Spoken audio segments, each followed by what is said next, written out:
The lock on the $10 million mansion door clicked shut with the finality of a gavel. Damien Vassar stood on the marble steps, adjusting his $5,000 Italian suit, as his wife Emily stood shivering on the gravel driveway, holding nothing but her car keys. "The house is mine, Emily.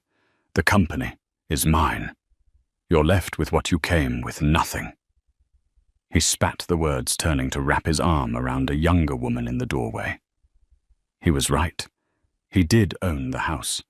He owned every custom-built wall, every imported chandelier. But he had forgotten to check one crucial detail. He owned the house, but he had never, ever owned the land. The rain began as a cold, stinging mist, an afterthought to the humiliation. Emily Hayes Vassar hadn't even processed the sound of the deadbolt. She was still reeling from the words, "Sienna is moving in. You are moving out." It had happened with the speed of a car crash. She had been at a charity luncheon for the City Restoration Fund, a passion project she'd poured thousands of hours into. She'd come home, her heels clicking on the imported Italian marble of the grand foyer, calling Damien's name. She was excited to tell him they had secured the grant for the downtown library. He wasn't in his study. He wasn't in the gym. He was in the master bedroom, their bedroom, and he was not alone. Sienna Stone, a woman Emily recognized from countless vapid social media posts, was preening in front of Emily's antique vanity mirror, applying Emily's Chanel lipstick. "Oh, good," Sienna had said, her voice a sickly sweet syrup. "She's here. Now we can get this over with." Damien, emerging from the master bath wearing only a towel, had the audacity to look annoyed. Not ashamed, not guilty. Annoyed, as if Emily had interrupted an important business meeting. "Emily, perfect timing." He'd said, his voice the one he used for hostile takeovers. "Sienna and I were just finalizing things. It's over. We're done." "Done?" Emily's voice was a whisper. The grant, the library, the last 10 years of her life, evaporated. "Damien, what are you talking about?" "I'm talking about this." He gestured between himself and Sienna, who was now wrapping herself in Emily's silk robe. "This is real. What we had," he scoffed, "was a business arrangement. And frankly, you've become a bad investment."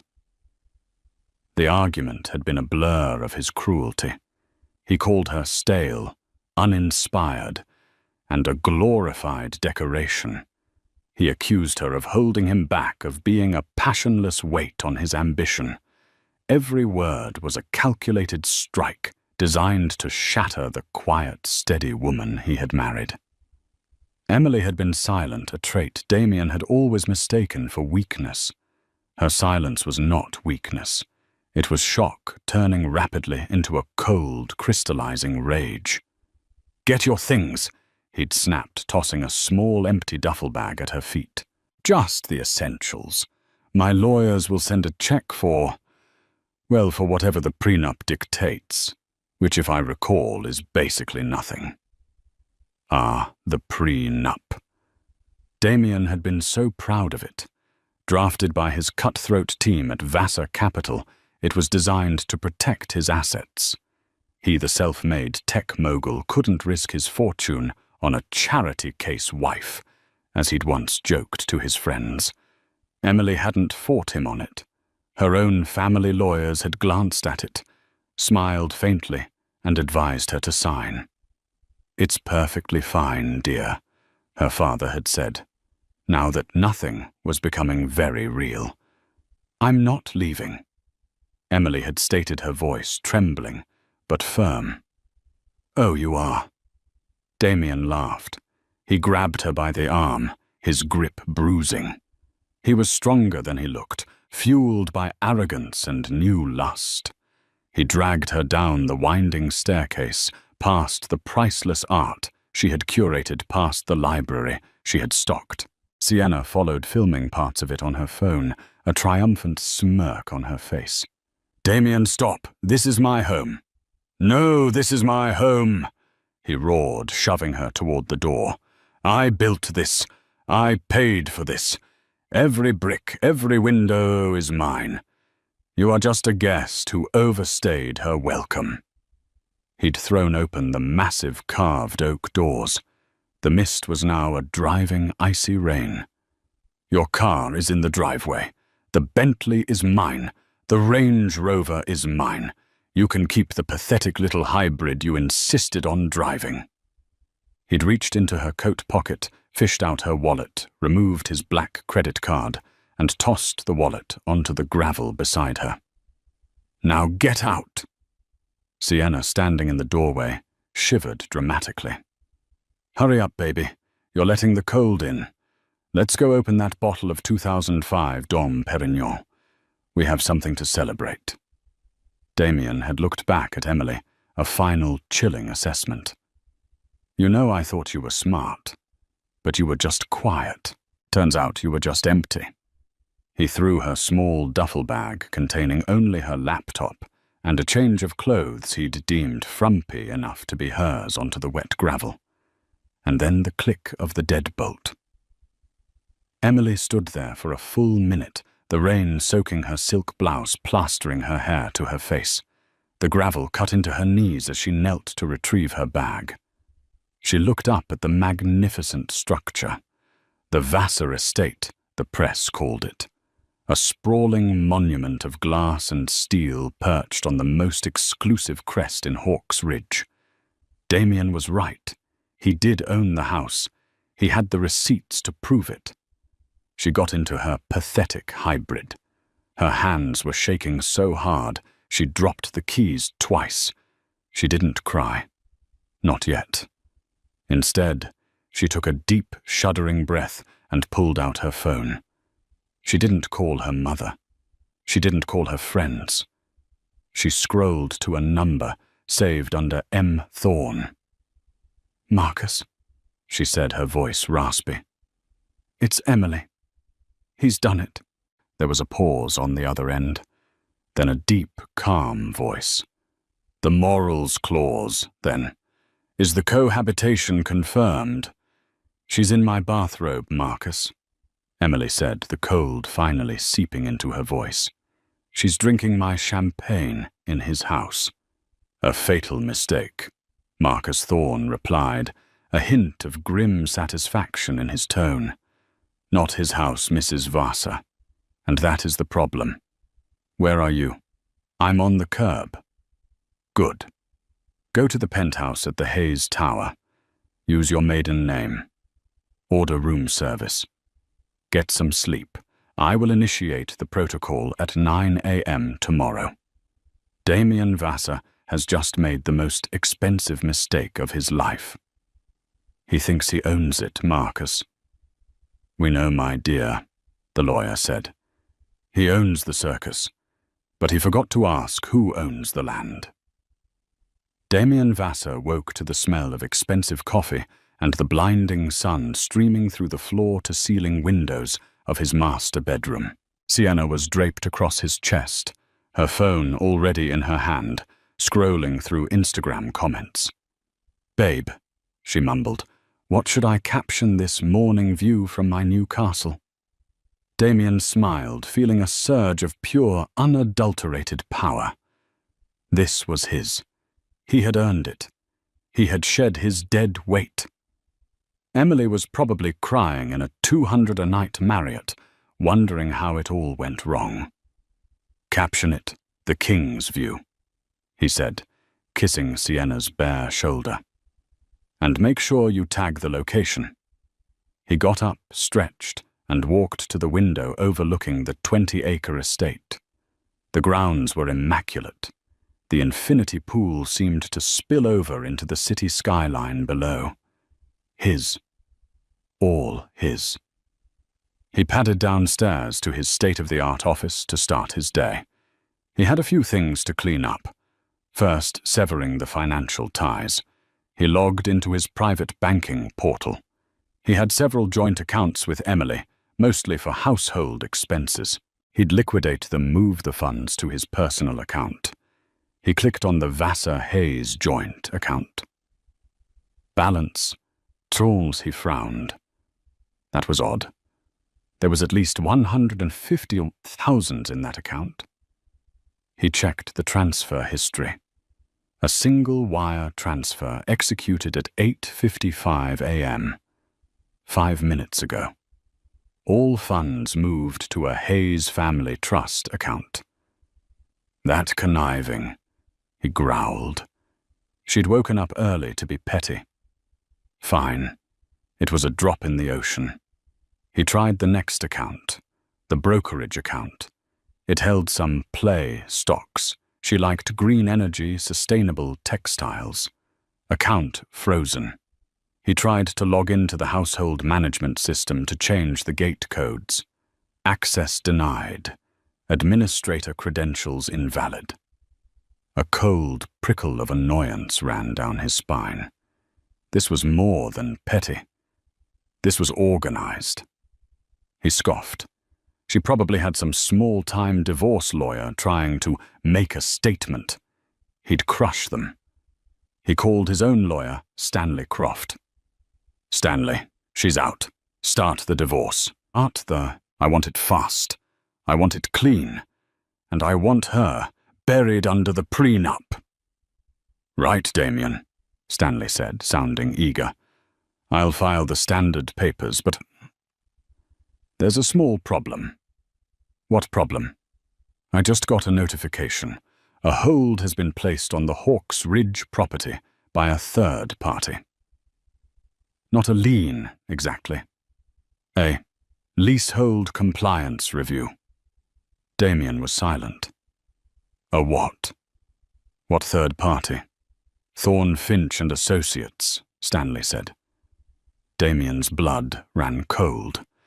Thorne Finch and Associates wasn't some small-time divorce firm. They were the oldest, most powerful real estate and trust law firm in the state. They represented old money. The kind of money that didn't bother with Forbes lists because they owned the paper mills Forbes was printed on. Why are they involved? Damien demanded. That's what I'm trying to figure out. They're not representing Emily Vassar. They're representing the Hawks Ridge Land Holding Corporation. Damien laughed, a harsh barking sound. That's just the HOA, Stanley. They manage the landscaping. Send them a check.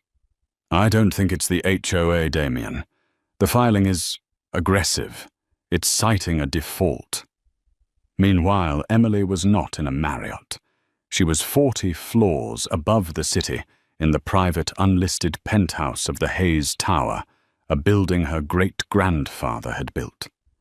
The space was the opposite of the cold glass and steel mansion. It was warm, filled with books, rich mahogany, and worn, priceless Persian rugs. She was showered, dressed in a simple cashmere sweater and slacks, and sipping tea with Marcus Thorne.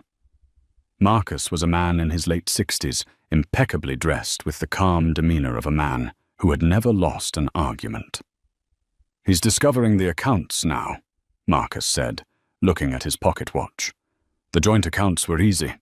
The household systems were tied to a management company owned by the trust, so we simply revoked his user privileges. He is, as of 9:01 a.m., a guest in his own home. He won't understand, Emily said, looking out the window. He's so focused on the house. Let's review just so you are prepared, Marcus said, pulling a file. Your great-grandfather, Robert Hayes, purchased 5,000 acres of what was then worthless hillside in 1922. The Hayes Land Trust has never sold a single acre. We lease it. The 99-year ground leases. Emily recited a lesson she'd learned since childhood. Precisely. Developers, moguls like Mr. Vassar come in. They build their dream homes. They pay millions for the privilege of building on our land. They own the structure, the improvements, as we call them. but they are, for all intents and purposes, tenants. Marcus tapped the file. Damien Vassar signed a 99-year lease for Lot 117 Hawks Ridge. The annual fee is nominal, a few $1,000s. He thought it was a steal. He never reads the fine print, Emily murmured. He leaves that to his people, and his people clearly missed Clause 34. Marcus said, smiling. The Hayes Morals Clause. It's so archaic, Emily said. Archaic but ironclad. It was your great-grandmother's idea. We will not have scandal on Hayes land. The clause states that the leaseholder must not engage in behavior that could bring disrepute, scandal, or public notoriety to the property. This includes, but is not limited to, publicly documented infidelity, criminal activity, or cohabitation with a non-spouse in a manner of adultery. Sienna Stone, Emily said, is currently, I believe, posting selfies from the master bedroom tagged at Vassar Estate. Marcus's assistant, a sharp young woman named Price, chimed in, holding up a tablet. The post has 15,000 likes. She has captioned it, The King's View. Publicly documented. Perfect, Marcus said. As of 9:00 a.m., we served Mr. Vassar with a notice of default on his lease. He has 30 days to cure the default. Cure it? Emily asked. In this case, that would mean ceasing the adulterous cohabitation, removing Miss Stone and presumably reconciling with his legally wedded wife. You. Emily laughed, a dry, humorless sound. And if he fails to cure the default, Marcus said, his eyes glinting, the Hayes Land Trust has the right to terminate the lease, immediately. And the house. Oh, this is the beautiful part. Clause 34b. Upon termination of the lease due to default, all improvements on the land, the house, the pool, the art installations, are forfeited. They become the property of the landowner. Us. Emily finally took a sip of her tea. It was hot and it was strong. He's going to fight. He will call it a shakedown. Let him, Marcus said. He's a tech bully. We are a 100-year-old institution. He is bringing a lawsuit to a war. Now on to Phase 2, the Vassar Capital Fund. What about it? Emily asked. You are a silent partner, are you not? Your initial $20 million seed money. He told me it was just a formality for tax purposes, Emily said. He's always said it's his fund. He is the face, yes. But your $20 million, which is now worth over $200 million, is held in a sub-trust. A sub-trust that once again contains a morals clause tied to your marriage. He has just breached his fiduciary duty to you, his primary partner. Emily stared. I thought that money was just gone. Invested. Oh no, Emily, Marcus said, standing up. Your father was a very smart man. He didn't trust Damien any further than he could throw him. You are not just a silent partner. You are the controlling partner. Damien Vassar is about to find out that he doesn't just work in his company. He works for his wife. Damien Vassar was in a state of controlled fury. He was pacing his glass-walled office, barking at his lawyer. What do you mean you can't get a judge to vacate? It's a compliance review. It's harassment. It's Emily. She's bitter. Damien, I'm telling you. Stanley Croft's voice was tinny over the speakerphone. This isn't Emily's signature. It's Marcus Thorne's. This isn't a divorce tactic. This is a real estate dispute. And frankly, they're not wrong about the lease. I've got a copy of it. And, Damien, did you read this Clause 34A, the Morals Clause? That's just boilerplate. It's archaic. It's unenforceable. Damien yelled, slamming his fist on his desk. The desk, a single slab of polished obsidian, didn't shudder. It's not Damien, Stanley said, his voice dropping. Not when the Hayes family is involved. Their entire reputation is built on enforceable contracts. You are publicly cohabitating with Miss Stone, are you not? It's my house. It's their land, Stanley shot back, and they are claiming you are in default. You have 30 days to cure it, which means Sienna has to go. Sienna, who had been lounging on the sofa in his office, sat up. What go where? She's not going anywhere, Damien snapped. This is my house. You tell Marcus Thorne. I'll see him in court. I'll sue him, Emily, and this Hayes Trust for everything they've got. Damien, Stanley said, sighing. You can't. Your prenup with Emily is airtight. It protects your assets from her. But it also has a mutual no-contest clause. You can't sue her for, well, anything. And you definitely don't want to sue the Hayes Trust. Why not? I'm worth billions. They're worth cities, Damien. They don't measure their wealth in dollars, they measure it in square miles. Just hear them out. It's a shakedown. They probably want money. A fine. Pay it. Get them off your back. And maybe be discreet with Sienna for a few weeks. Discreet. Sienna stood up, outraged. He just kicked his wife out for me. I am not discreet. Damien hung up on Stanley. He's an idiot, he muttered. He's weak. I'll get new lawyers. I'll get the best. He looked at Sienna. Baby, he's just stressed. It's nothing. Just some legal nonsense Emily cooked up. I'll handle it. You'd better, Sienna said, pouting. I'm not going to be discreet.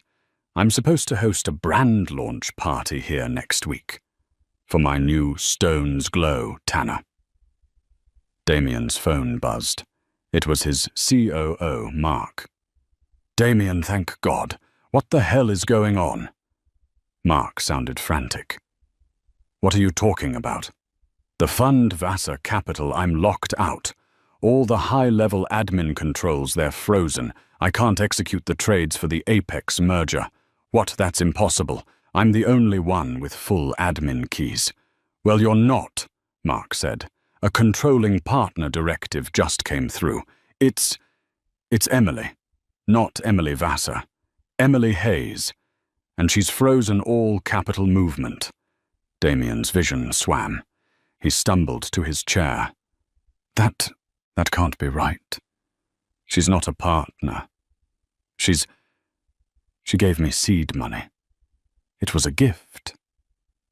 The documents I'm seeing, Mark said, his voice tight with panic, say it was a $20 million buy-in as a controlling interest partner contingent on a fiduciary morals clause tied to her personal well-being and marital status. Damien, what did you do? Damien was breathing hard. She wouldn't know how. She doesn't know anything about the business. Then her lawyers do, Mark yelled. The market opens in 20 minutes, and our entire portfolio is frozen pending a partner review. The investors, Damien, the investors are calling. They've seen the freeze. They're panicking. You need to fix this. Call her, beg her. Do whatever you have to do. The line went dead. Damien sat in his $1 million office in his $100 million house and felt the first icy cold tendril of real fear.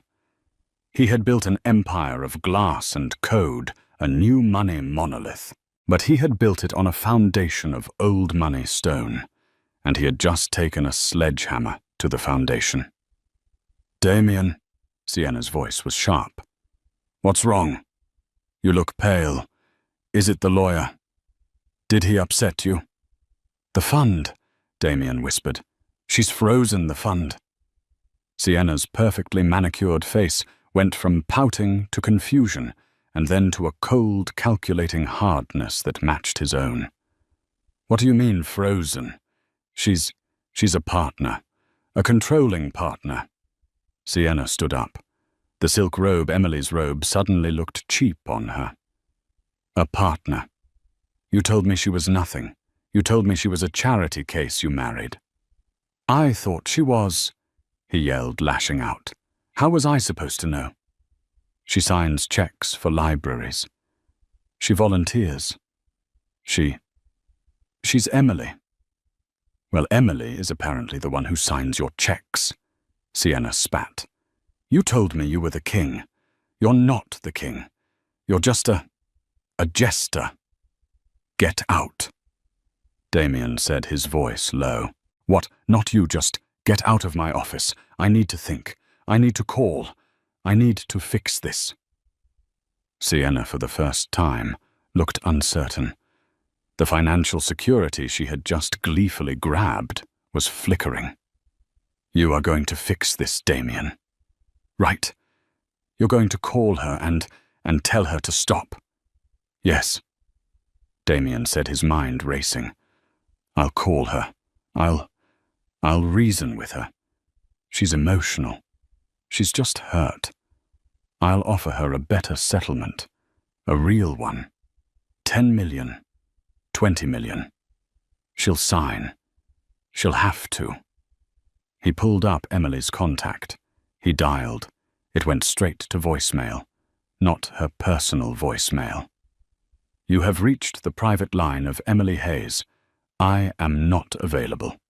For all matters regarding the Hayes Land Trust, please contact Marcus Thorne. For all matters regarding Vassar Capital, please contact the office of the controlling partner.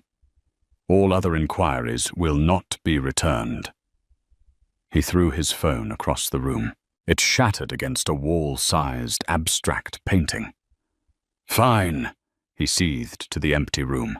You want to play hardball, Emily? You've forgotten who I am. I don't get bullied. I do the bullying. He buzzed his security team. Find my wife. Find out where she is. I don't care how. I want to know where she's sleeping, what she's eating, and who she's talking to, now. While Damien was dismantling his office, Emily was in a different kind of war room. The main conference room at Thorne Finch and Associates was not the sterile glass box environment Damien favored. It was paneled in dark wood, the table a 20-foot-long single piece of mahogany. The walls were lined with leather-bound books that were not for show. They were used. Emily sat at the head of the table. Marcus Thorne was to her right.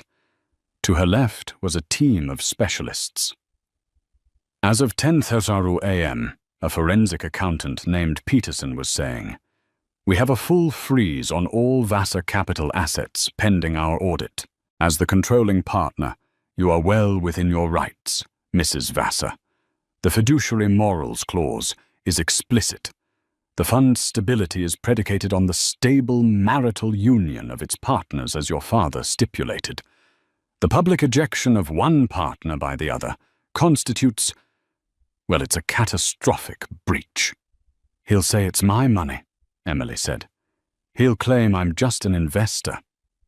He will say that, Marcus cut in. But the law will say otherwise. Your father was brilliant. The money was never yours to gift to him. It was the trust's. The trust invested in him with you as its proxy. Damien was in legal terms the managing director of your investment, and he just tried to fire his boss. He's going to be violent, Emily said, her voice small for a moment. His security team is already making inquiries. Ms. Price, the assistant, said, not looking up from her laptop. They've called 3 fixers to try and locate you. All 3 fixers are on the Hayes Trust retainer. They all reported no leads. Emily blinked. You have fixers on retainer. Marcus smiled. My dear, the Hayes family doesn't just own land. We own relationships. You are in the safest place you could possibly be. He cannot reach you." "Good," Emily said, the steel returning to her voice. "What's next?" "The house." "The 30-day notice is delivered," Marcus said. "He has two options. One, he cures the default. This means Miss Sienna Stone must vacate the premises permanently, and he must cease all scandalous behavior." "He won't do that," Emily said. "His pride won't allow it. He'd rather burn the house down." "Which brings us to option 2, Marcus continued. "He ignores the notice. He files lawsuits. He tries to fight us. In 30 days, on the 10th of next month, his right to cure expires. At 12:01 a.m. on the 11th, the Hayes Trust takes possession of Lot 117 and all improvements thereon. We will have the Sheriff's Department on standby to escort Mr. Vassar and his guest from our property." "He'll never see it coming," Emily murmured. "He's so arrogant. He thinks morals clause is a joke." "The most effective legal tools are the ones people laugh at," Marcus said, "until they're invoked. Now, Emily, the board of the trust needs to know your intention. What is your plan?" "We can, of course, liquidate his position in the fund. It would be messy. But you would be worth in liquid cash several $billion." Emily looked around the table. At the serious, powerful people all waiting for her, the quiet wife, to speak. "I remember," she said slowly, "when Damien first proposed. He took me to Hawk's Ridge. It was just an empty patch of dirt then. He stood there and he said, 'I'm going to build a monument to myself here. Something so big and bright, no one can ever ignore me again.' He was so driven. I thought it was passion. I didn't realize it was just hunger. A void that can't be filled." She paused, then looked Marcus dead in the eye. "He threw me out. He told me I was nothing. He said I was empty. He built his empire on my family's foundation and called it his own. He didn't just break a marriage vow. He committed theft. Of my time, my name, my security." "So the goal is not reconciliation," Marcus stated. "The goal," Emily said, standing up. Her voice, ringing with an authority that surprised even herself, "is consequences. He built a monument to himself. I want it gone." "Emily. Not the land, Marcus. The house. The Vassar estate. He thinks it's his legacy. I want it erased." "Can we do that?" Marcus Thorne looked at his partners. A slow, wolfish grin spread across his face. "Yes, Mrs. Vassar. I believe we can. We can terminate the lease. We can seize the improvement.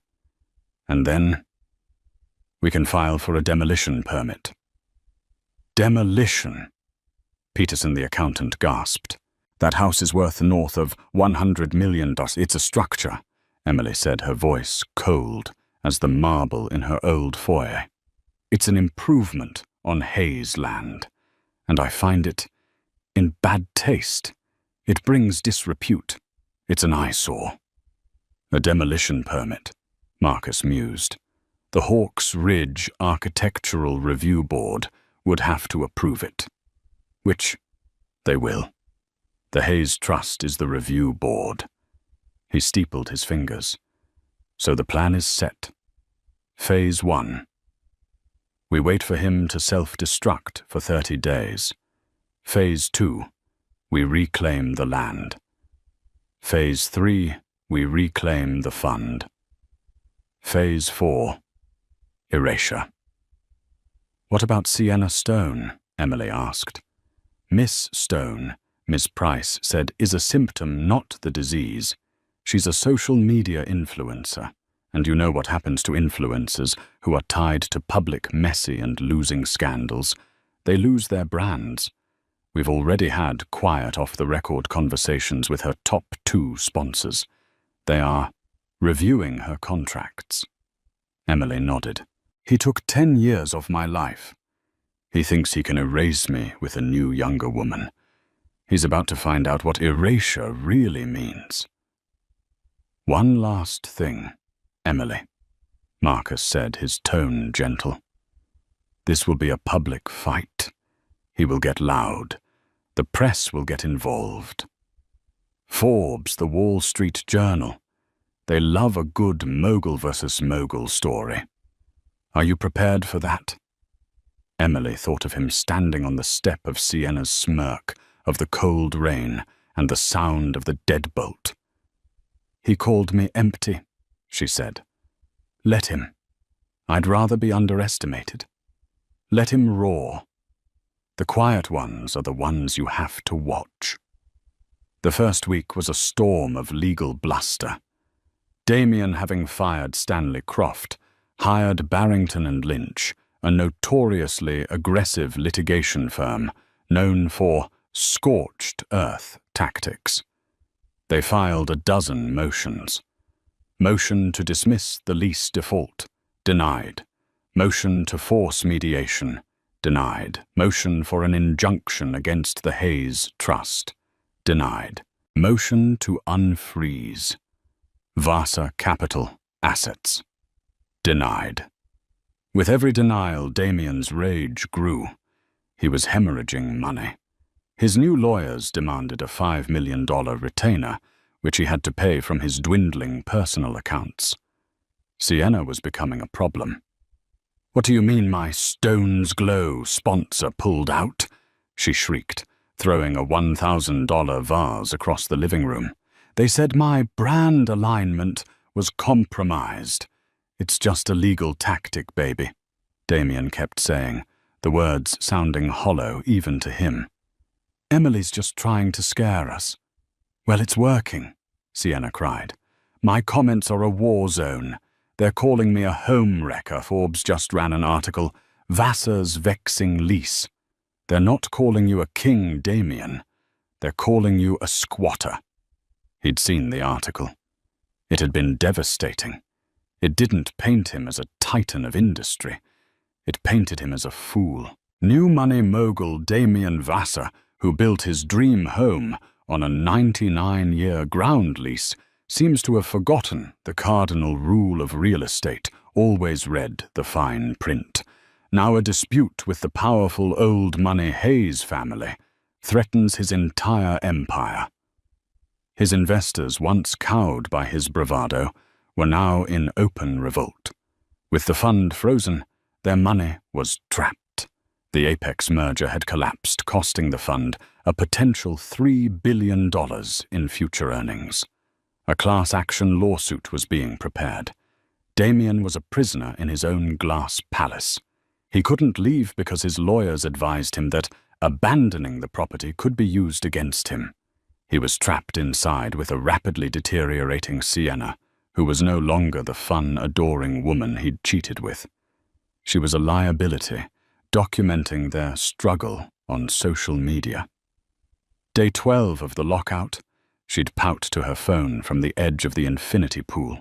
That psycho ex-wife has frozen all of Dee's money. But we're still strong. Couple goals, haters gonna hate. Marcus Thorne's office had gleefully entered that video as Exhibit F in the failure to cure default file. On day 20, Damien broke. He did the one thing he swore he would never do. He drove to the Hayes Tower. He was not allowed in. I'm sorry, sir, the security guard. A man built like a mountain said, "This is a private building. You are not on the list." I am Damien Vassar. I am here to see my wife. Mrs. Vassar is not in residence, the guard said, unblinking. I know she's in there. Emily. Emily, he bellowed, a madman in a $10,000 suit screaming in the lobby. You can't do this. This is my money. This is my life. You want a settlement. Name your price. $50 million. 2 more guards emerged. They gently but immovably escorted a struggling Damien Vassar out onto the sidewalk, just as a TMZ camera flashed. The next day, the headline was, "Vassar's Meltdown Mogul Evicted from Tower." In the penthouse, Emily watched the footage, her face impassive. Marcus Thorne switched off the television. "He's unraveling," Marcus said. "It's time to prepare for Phase 2. He has 10 days left. He will not cure the default. He is in fact doubling down on the scandalous behavior." "He looks," Emily said, "desperate." "He is. He has no leverage. He is trying to build a new house on top of a sinkhole," Marcus said. "Now the press, they've been calling. The Wall Street Journal wants an exclusive, a profile on the quiet woman behind the Hayes Trust." "No," Emily said. "He wants the spotlight. Let him have it. I'm not a public figure. I'm a landowner and a controlling partner. My actions will speak for me. Let him be the one to answer the questions." "Very wise," Marcus said. "Let him feed the narrative of the crazy, vengeful ex-wife. It will make his public statements all the more damaging to himself." Damien did exactly that. He gave an exclusive to a right-wing financial podcast, ranting for an hour. "It's a conspiracy," he'd shouted into the microphone. "My ex, who, by the way, was a nothing when I met her, has teamed up with these ancient dinosaur lawyers to steal my company. They're using an archaic illegal morals clause to strip me of my assets. This is a betrayal of capitalism. This is un-American. The financial world, especially the old money world, did not agree. The consensus was simpler. He broke a contract. He's a bad investment." On day 28, Sienna left. Damien came downstairs to find her luggage, 16 matching Louis Vuitton pieces in the foyer. "Where are you going?" he asked, his voice dead. "I'm going to my mother's in Miami," she said, not meeting his eye. She was wearing sunglasses indoors. I can't be here, Damien. This is bad for my brand. My agent said I need to distance myself from this toxic narrative." "Toxic narrative. You are the narrative," he screamed. "You're the adulterous cohabitation." "Don't you put this on me," she shrieked back. "You told me she was a nobody. You told me you were the king. You're just a tenant. And you're being evicted. I am not going to be evicted with you." "So all that love, all that passion, it was just for the house, for the money. It was for the life, Damien," she said, "and you don't have it anymore. Goodbye." She walked out, leaving him utterly alone in the cavernous, silent mansion. He was alone for 2 days. He drank. He broke things. He stared at the walls he owned on the land he didn't. On day 30 at 11:59 p.m. he sat in his office, a bottle of scotch in his hand, watching the clock. He was still waiting for a call. For Emily to say, "Okay, you've learned your lesson. Here are my demands." The call never came. At 12:01 a.m., the lights in the mansion shut off. The entire house, the security system, the AC, the network. Everything. He fumbled for his phone. No service. A cell blocker.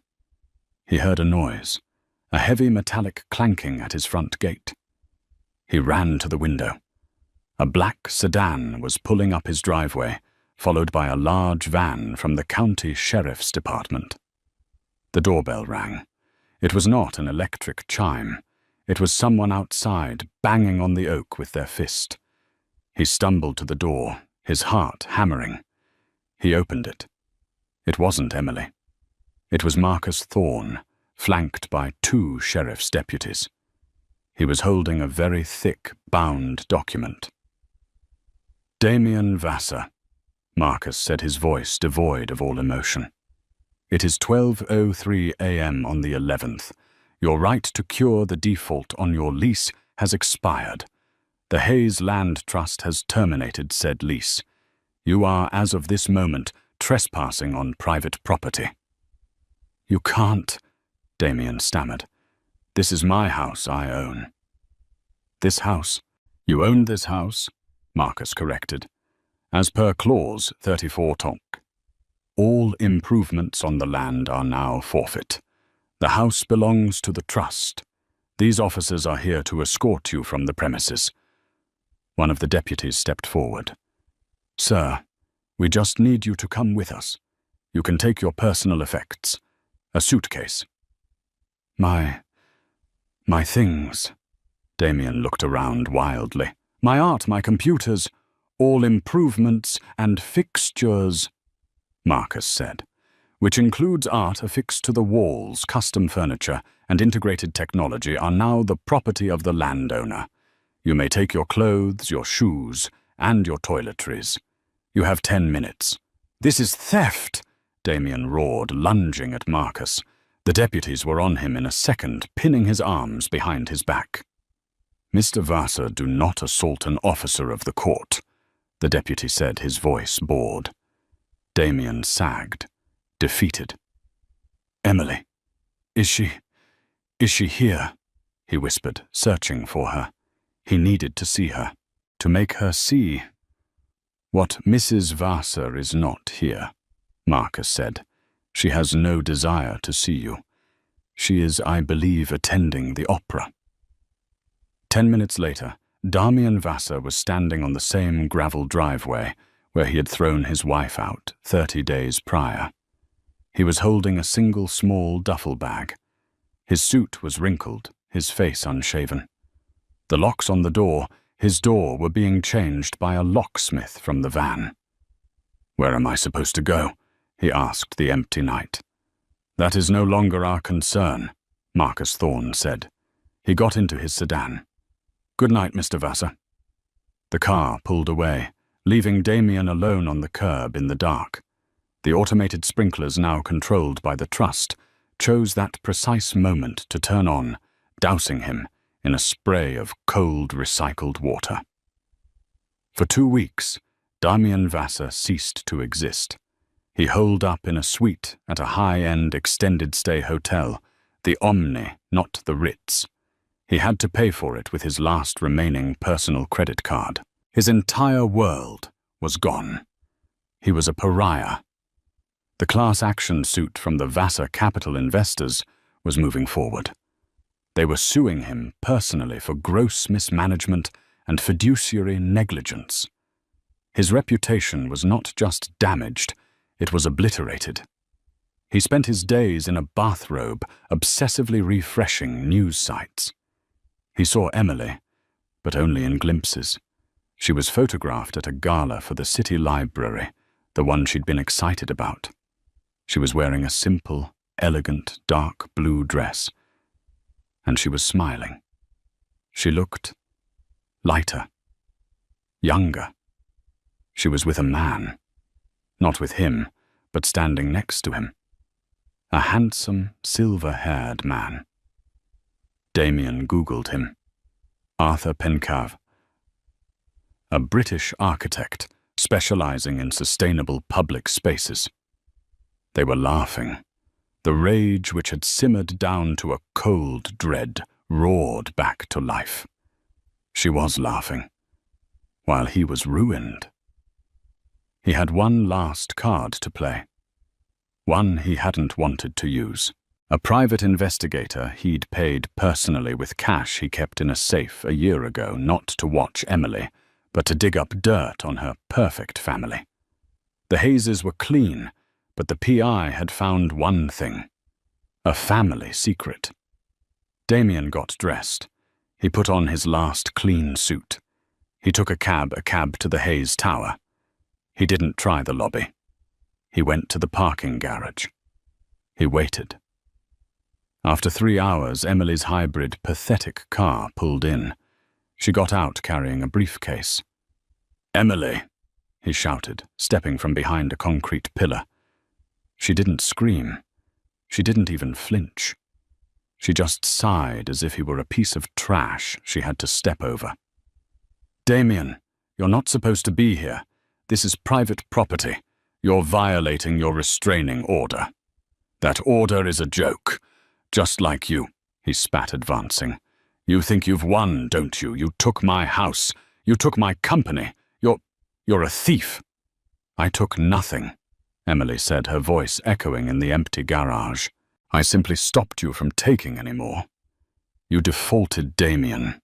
On the lease, on the fund, on us. These are the consequences." "Consequences?" He laughed, a wild, unhinged sound. "You want to talk about consequences? How about the consequences for your aunt, Isabella Hayes?" Emily's blood ran cold. She took an involuntary step back. "Ah," Damien smiled, a predator's grin. "I see I have your attention. Isabella Hayes, the black sheep. The one who really owned the trust until she was declared incompetent in 1998. And her loving brother, your father, took control and locked her away in a high-end sanitarium in Switzerland. You're not the owner, Emily. You're the daughter of a thief. Your entire fortune is built on a lie, on a crime." He pulled a file from his briefcase. "I have the medical records, Emily. The lost ones. The ones that say she was eccentric, not insane. I have the letters she wrote. How long do you think your ironclad reputation lasts when this hits the press? How long before the entire Hayes Trust is invalidated?" Emily was silent, her face pale. "Here's the deal," Damien said, stepping closer. "You're going to give me my company back. You're going to give me, no, not the house, I don't want that poisoned place. You're going to give me $500 million. A clean break. And this," he waved the folder, "disappears. You get to keep your dirty little family secret." He was inches from her now, his eyes boring into hers, smelling his victory. "You're not so high and mighty now, are you? You're just like me. You're just empty." Emily looked down at the folder. Then she looked up at his triumphant, desperate face, and she smiled. "Oh, Damien," she said, her voice filled with a profound, aching pity. "You really do only read the headlines, don't you?" What are you talking about?" "Aunt Isabella," Emily said, "was my favorite person in the world. She was eccentric. She was a brilliant, beautiful artist who suffered from severe bipolar disorder at a time when the world and the press were not kind. I, Damien faltered. "My father didn't lock her away. He protected her. He moved her to the best facility in the world, away from people like you who would have exploited her. And incompetent. She wasn't declared incompetent. She willingly signed over her proxy rights to my father, so she could live her life in peace, not be bothered with land deeds and fiduciary duties. And do you know who she left as her sole heir? The one person who visited her every summer, who read to her, who loved her for who she was." Emily tapped her own chest. "Me. No. The sanitarium. You mean the Pince Verdant clinic. It's lovely. I was just there last month. I took Aunt Isabella to lunch." Damien's face crumpled. She's alive. She's 78. She's on new medication, and her paintings are having a retrospective at the Met. That secret. It's the proudest part of my family's history, that we protect our own." Emily took the file from his limp hand. "You have nothing, Damien. You never did. You had no power in our marriage, so you had to invent it with cruelty. You had no real wealth, just leverage. And now you have no blackmail. You're just a sad, angry man in a parking garage." She started to walk away. I'll tell them about the demolition," he screamed at her back. "That's my last ace.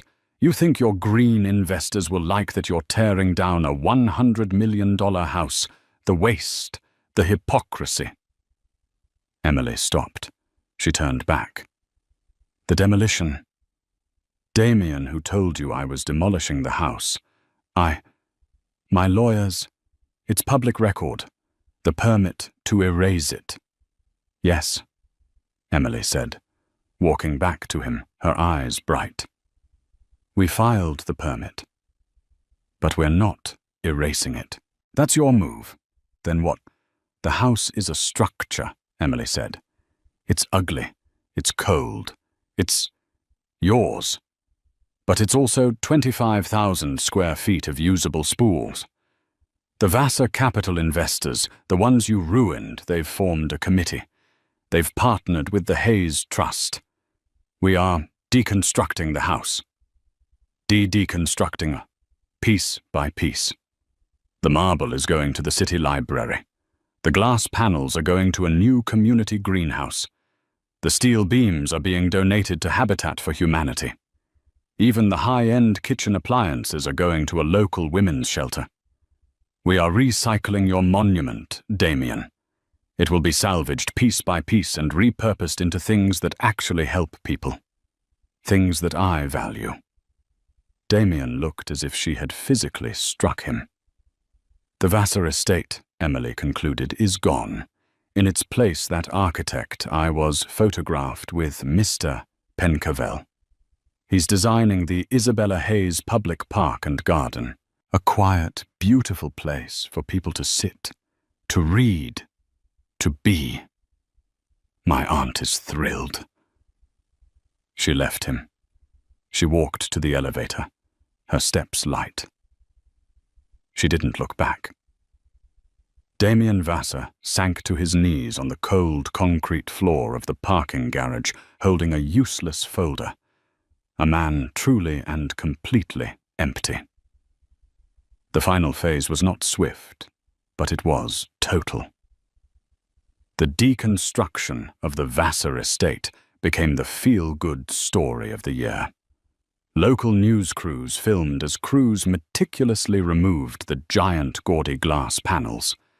Emily Hayes was lauded as a New Age philanthropist, not just donating money, but turning an emblem of toxic greed into a public good. Sienna Stone, in a desperate attempt to stay relevant, tried to launch a tell-all YouTube channel about her abusive relationship with Damien. It backfired. Marcus Thorne's office sent her a single cease and desist, reminding her that she was on video gleefully participating in the scandalous behavior. The public comments were so brutal, she deleted her channel and her Instagram. She was last seen selling Stone's Glow Tanner out of the trunk of a used car. The class action lawsuit against Damien Vassar was successful. The investors led by the controlling partner. Emily clawed back every asset tied to the Vassar name. His remaining personal accounts, his hidden offshore holdings, all were seized. He was forced to declare personal bankruptcy. His scorched earth lawyers from Barrington and Lynch had dropped him the moment his money ran out, and they too sued him for non-payment. Damien, stripped of his wealth, his reputation and his home, became a ghost in the city he once claimed to own. The final legal nail was driven in 6 months after the eviction. Damien was in a small, windowless courtroom, his cheap public defender at his side. He was facing charges of fraud stemming from his lies to his investors. Emily was there, not as a plaintiff, but as a spectator. She sat in the back row wearing a simple professional suit. The judge read the verdict. Guilty on all counts. As Damien was being led out, his eyes found hers. The arrogance was gone. The rage was gone. There was only a hollow, pathetic plea. He expected to see triumph in her face. He expected a smirk, a look of "I told you so." But Emily's face was calm. It was not triumph. It was not even satisfaction. It was closure. As he passed us, he whispered, his voice hoarse. Why did you do all this? You could have just left. You could have just taken half. Emily met his gaze. Her voice was quiet, heard only by him. You threw me out in the rain, Damien. You told me I was nothing. You stood in the doorway with that woman in my robe, and you told me I was empty. I was angry. You were honest, she corrected. In that one moment you showed me exactly who you were. You were a man who builds his monuments on other people's foundations. You didn't just own the house, Damien. The house owned you. The money owned you. The idea of power owned you. Emily, I'm sorry. I know, she said. And the pity in her voice was the most devastating blow of all. You threw me out not knowing I owned the land. But your real mistake was throwing me out not knowing who I was. The land was just a detail. You forgot you married a Hayes. We don't just own things, Damien. We endure. The bailiff tugged his arm. Let's go, Vassar. Damien Vassar, the former king, was led away, leaving Emily Hayes Vassar alone in the courtroom. She sat for a moment, then stood, adjusted her jacket, and walked out into the sunlight. 1 year later, the Isabella Hayes Public Park opened. It was the anti-mansion. Instead of a 20-acre monument to one man's ego, it was a winding, beautiful space of native plants, quiet benches, and a small, elegant water feature made from the recycled marble. Emily was there, cutting a simple ribbon. Her Aunt Isabella, vibrant and sharp in a colourful scarf, was at her side. Marcus Thorne was beaming. The park was an immediate success. It was quiet. It was peaceful. It was used. After the ceremony, Emily was walking the gravel path, the same path where she had once stood in the rain, when a man approached her. It was Arthur Pencuckeval, the architect. "It's beautiful, Emily," he said, his voice warm. "You did amazing work, Arthur. It's breathing. The land can finally breathe." "As can you, it seems," he said, smiling. "I read in Forbes a different kind of article this time, that the Vassar Capital Fund has been reborn." Emily laughed. "We're calling it the Hayes Restoration Fund. We're taking all that new money aggression and pouring it into old-world projects, libraries, parks, public art, restoring the city's foundation." "A much better use for capital," Arthur said. "And are you, the controlling partner, happy?" Emily looked out over the city. The sun was setting and the view was, as Damien had once said, a king's view. But it felt different now. It wasn't a view to be owned. It was a view to be shared. "For the first time in a very long time, Arthur," she said, I'm not just not empty.